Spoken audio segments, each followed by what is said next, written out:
What do you do when Old Man Winter comes calling? If you're at home, you might turn up the heater or throw an extra blanket on your bed.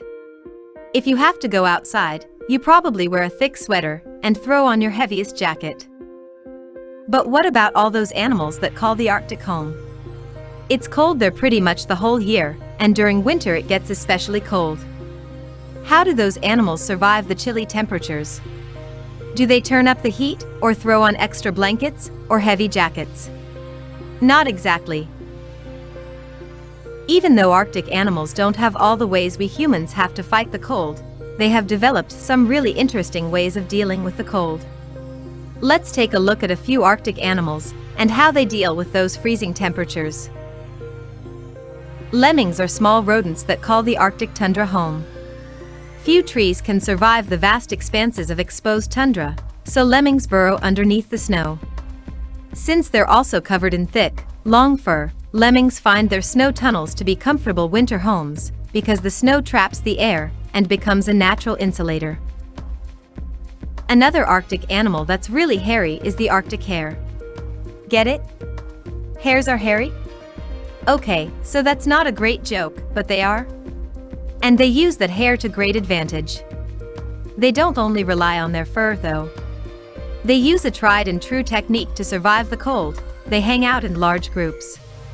You might find hundreds of Arctic hares huddled together for warmth and protection. Arctic ground squirrels spend up to 7 months at a stretch hibernating inside their cozy dens. Before retiring for the winter, they line their dens with insulating materials such as hair and leaves. During hibernation, their hearts slow down and their body temperature drops almost to freezing. They stay in this vegetative-like state until warmer temperatures return. Some of the larger animals you'll find on the Arctic tundra are musk oxen. Their long, thick, dark hair surrounds them like a tent, keeping them warm. Their hairs are unique in that they're hollow. These hollow hairs help to trap air close to the body, where it keeps the animals cozy.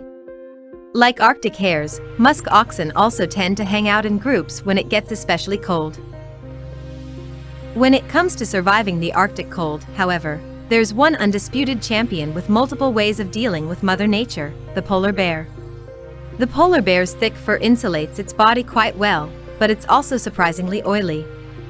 This oily coating helps keep moisture out and heat in. One final defense that the polar bear uses to fight off hypothermia sits just beneath the skin, a thick layer of blubbery fat. When you combine the polar bear's layer of fat with its thick, oily fur, it's no wonder that polar bears can frolic about in the cold waters of the Arctic and thrive. Although the Arctic tundra doesn't seem appealing to us humans, many animals choose to call it home. They survive freezing temperatures for months at a time by developing some specialized features that help them stay warm, including insulating fur, layers of fat, and oily skin coatings. That is all for this episode. If you have got any information, do like, share, and subscribe. Also comment down if you have any question running in your mind.